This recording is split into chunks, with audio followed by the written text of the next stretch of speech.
सोचिए, अगर आपको जंगल के बीच मरने के लिए छोड़ दिया जाए, चारों तरफ बर्फ ही बर्फ हो, शरीर का हर हिस्सा टूटा हुआ हो, खाने के लिए कुछ ना हो, और सबसे बड़ा दर्द ये हो कि आपकी आंखों के सामने आपके बेटे की हत्या कर दी जाए, क्या कोई इंसान ऐसी हालत में भी जिंदा लौट सकता है? आज की कहानी सिर्फ बदले की नहीं, बल्कि उस इंसान की है जिसने मौत को भी कई बार हराया। साल 1823, उत्तरी अमेरिका के बर्फ से ढके वीरान जंगल, जहां इंसानों से ज्यादा जंगली जानवरों और खामोशी का राज है। यहाँ जिंदगी की कोई कीमत नहीं होती। एक छोटी सी गलती का मतलब सीधा मौत होता है। इन्हीं खतरनाक जंगलों में फर ट्रेडर्स का एक दल महीनों से जानवरों की खाल इकट्ठा कर रहा होता है। उनकी कमाई इन्हीं खालों पर निर्भर है, लेकिन हर दिन उन्हें अपनी जान दांव पर लगानी पड़ती है। इस दल का सबसे भरोसेमंद और अनुभवी शिकारी है ह्यू ग्लास। उसने अपनी जिंदगी का बड़ा हिस्सा इन्हीं जंगलों में बिताया है। उसे हर नदी, हर पहाड़ और हर जानवर के व्यवहार की जानकारी है। जंगल उसके लिए डर की जगह नहीं, बल्कि घर जैसा है। इसलिए जब भी दल किसी मुश्किल में फंसता है, सबकी नजर सबसे पहले ग्लास पर जाती है। ग्लास के साथ उसका बेटा हॉक भी सफर कर रहा होता है। हॉक आधा नेटिव अमेरिकन है, इसी वजह से दल के कई लोग उसे कभी अपना नहीं मानते, लेकिन ग्लास के लिए उसका बेटा ही उसकी पूरी दुनिया है। पत्नी को खोने के बाद वही उसकी जीने की सबसे बड़ी वजह बन चुका है। दोनों के बीच कम शब्दों में भी गहरा प्यार साफ दिखाता है। एक सुबह पूरा माहौल अचानक बदल जाता है। नदी किनारे बने कैंप में लोग अपने काम में लगे होते हैं कि तभी चारों तरफ तीरों और गोलियों की बरसात शुरू हो जाती है। अरिकारा जनजाति के योद्धा बिजली की तरह हमला कर देते हैं। कुछ लोग समझ भी नहीं पाते कि हुआ क्या है, और वहीं ढेर हो जाते हैं। हर तरफ चीख पुकार, गोलियों की आवाज और भगदड़ मच जाती है। कुछ लोग नदी में कूद जाते हैं, कुछ जंगल की तरफ भागते हैं। पूरा कैंप कुछ ही मिनटों में युद्ध का मैदान बन जाता है। इस अफरा तफरी के बीच सिर्फ एक इंसान शांत दिमाग से सोच रहा होता है, ह्यू ग्लास। वह तुरंत कप्तान एंड्रयू हेनरी को सुरक्षित रास्ता दिखाता है। उसकी समझदारी की वजह से कुछ लोग किसी तरह नाव तक पहुंच पाते हैं और वहां से अपनी जान बचाकर निकल जाते हैं, लेकिन उनके कई साथी पीछे छूट चुके होते हैं। हर किसी के चेहरे पर डर साफ दिखाई देता है। हमले के बाद कप्तान समझ जाता है कि नदी से आगे बढ़ना आत्महत्या होगी, इसलिए वह फैसला करता है कि अब सब लोग पैदल बर्फीले पहाड़ों और घने जंगलों के बीच से लंबा रास्ता तय करेंगे। यह सफर पहले से भी ज्यादा खतरनाक होने वाला था। ठंड इतनी ज्यादा थी कि रात में बिना आग के कुछ घंटों तक जिंदा रहना भी मुश्किल था। खाने का सामान कम होता जा रहा था और हर तरफ जंगली जानवरों का खतरा मंडरा रहा था। इसी दल में एक आदमी था, जॉन फिट्जजेराल्ड।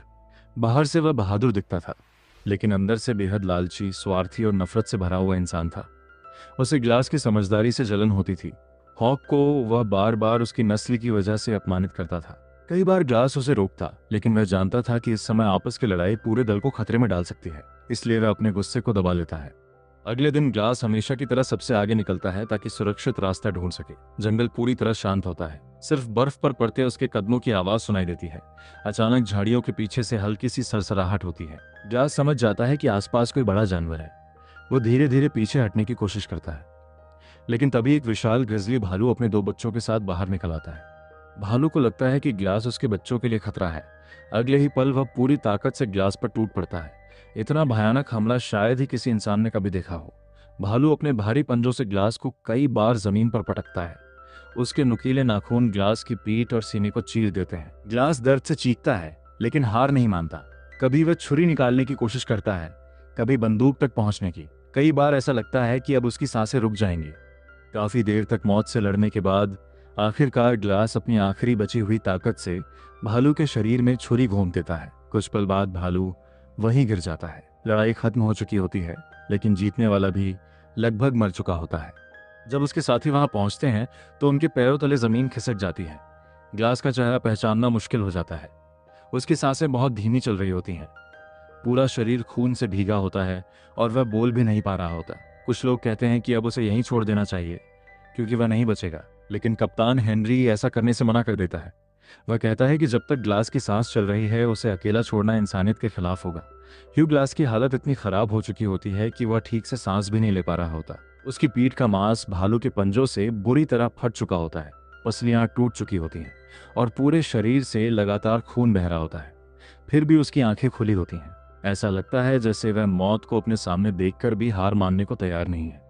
कप्तान एंड्रयू हेनरी अपने आदमियों के साथ मिलकर ग्लास को लकड़ी के स्ट्रेचर पर लिटाकर आगे बढ़ने की कोशिश करता है, लेकिन बर्फ से ढके पहाड़, गहरी खाइयां और घने जंगल इस सफर को बेहद मुश्किल बना देते हैं। हर कुछ कदम पर किसी न किसी को रुकना पड़ता है। कई लोगों को लगने लगता है कि एक मरते हुए इंसान को बचाने के चक्कर में पूरी टीम की जान खतरे में पड़ रही है। आखिरकार कप्तान एक कठिन फैसला लेता है। वह 3 लोगों को ग्लास के साथ रुकने के लिए तैयार करता है ताकि जब तक उसकी मौत न हो जाए उसे अकेला ना छोड़ा जाए और फिर उसका सम्मान के साथ अंतिम संस्कार किया जा सके। इन 3 लोगों में सबसे पहला नाम होता है जॉन फिट्जजेराल्ड, दूसरा एक युवा लड़का जिम ब्रिजर और तीसरा होता है ह्यू ग्लास का अपना बेटा हॉक।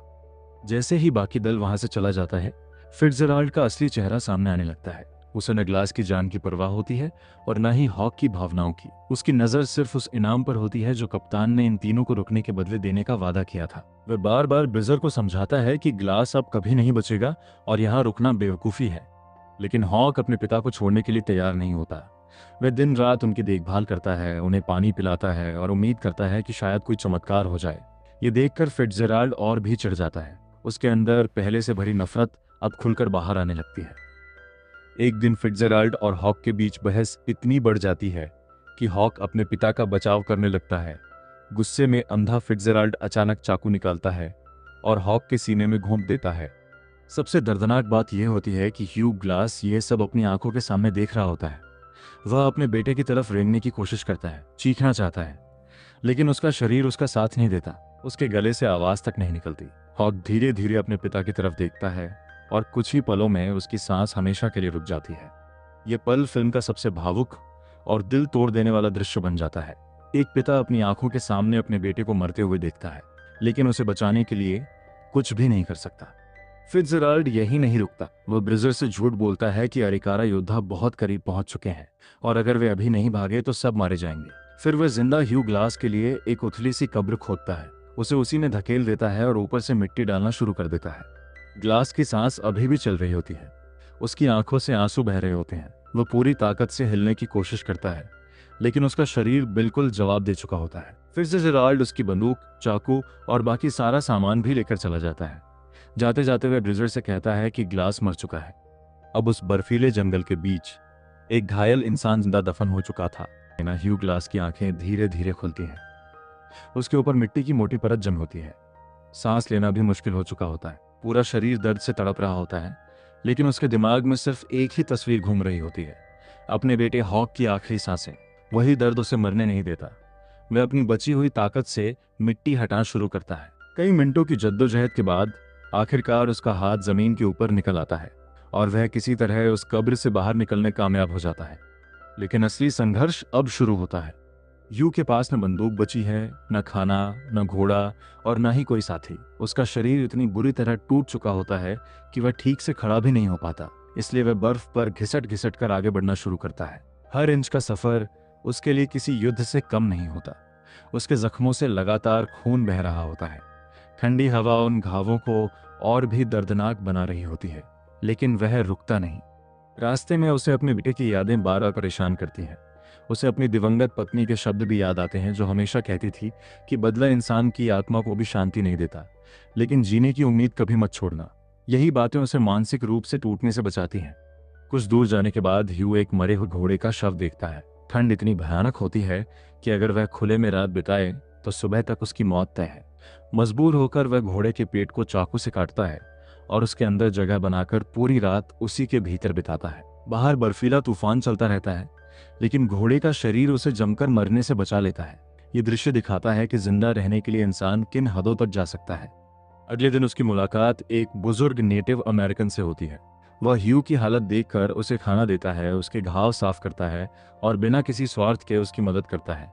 जाते जाते वह एक बात कहता है, हवा की तरह बनो, दर्द को अपने साथ बहने दो, उसे अपने ऊपर हावी मत होने दो। ये शब्द ह्यू के दिल में बस जाते हैं, लेकिन किस्मत एक बार फिर उसका इम्तिहान लेती है।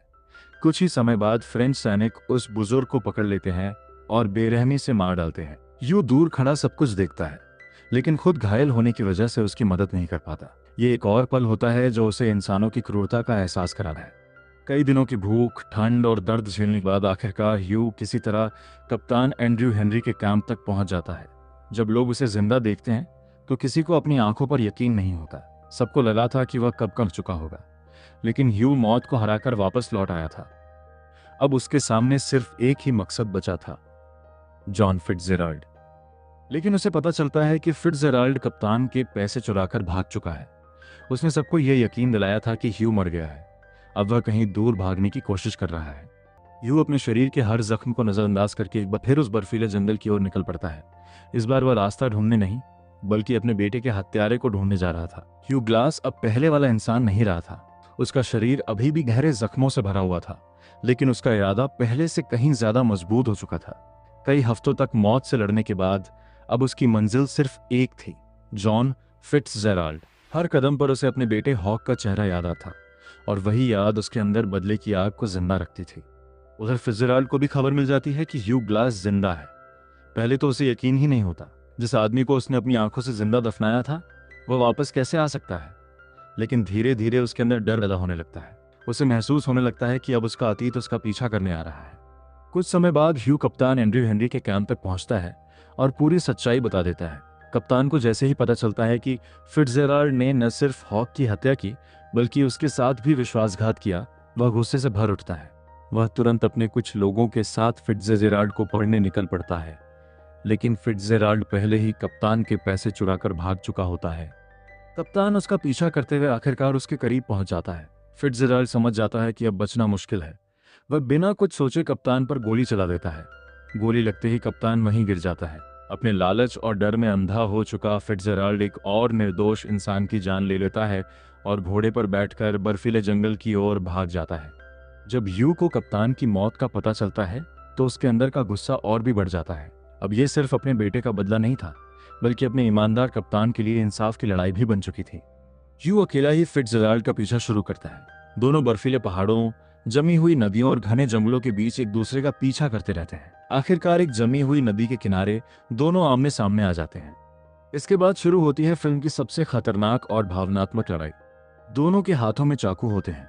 फिट्जजेराल्ड पूरी ताकत से ह्यू पर हमला करता है। दोनों बर्फ में गिरते हैं, एक दूसरे को मुक्के मारते हैं, चाकुओं से वार करते हैं और कई बार मौत के बिल्कुल करीब पहुंच जाते हैं। ह्यू पहले से ही घायल होता है, इसलिए हर वार उसके लिए जानलेवा साबित हो सकता था, लेकिन उसके अंदर अपने बेटे की याद उसे बार बार उठने की ताकत देती है। काफी देर तक चली इस खूनी लड़ाई के बाद आखिरकार ह्यू फिट्जजेराल्ड को काबू में कर लेता है। अब उसके पास मौका था कि वह उसी पल अपने बेटे के हत्यारे को मार दे, लेकिन तभी उसे अपनी पत्नी के शब्द याद आते हैं। बदला लेने से इंसान को शांति नहीं मिलती। ह्यू कुछ पल के लिए रुक जाता है।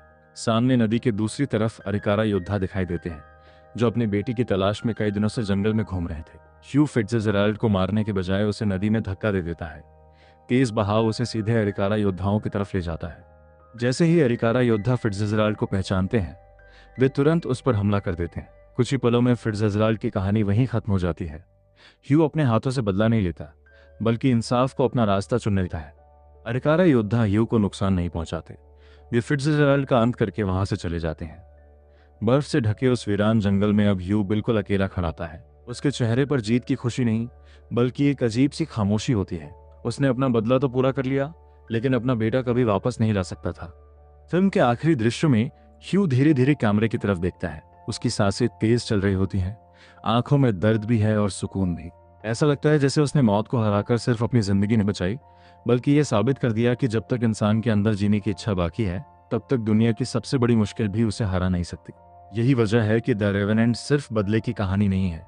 यह इंसानी हिम्मत, सहन शक्ति और कभी हार न मानने वाले जज्बे की कहानी है। ये फिल्म हमें सिखाती है कि प्रकृति इंसान से कहीं ज्यादा ताकतवर है, लेकिन अगर इरादा सच्चा हो तो एक टूटा हुआ इंसान भी मौत को कई बार हराकर वापस लौट सकता है। कि ये कहानी पसंद आई हो तो वीडियो को लाइक जरूर करें, चैनल सब्सक्राइब करें और बेल आइकॉन दबाना बिल्कुल मत भूलिए, ताकि ऐसी ही शानदार मूवी एक्सप्लेनेशन सबसे पहले आप तक पहुंचती रहें।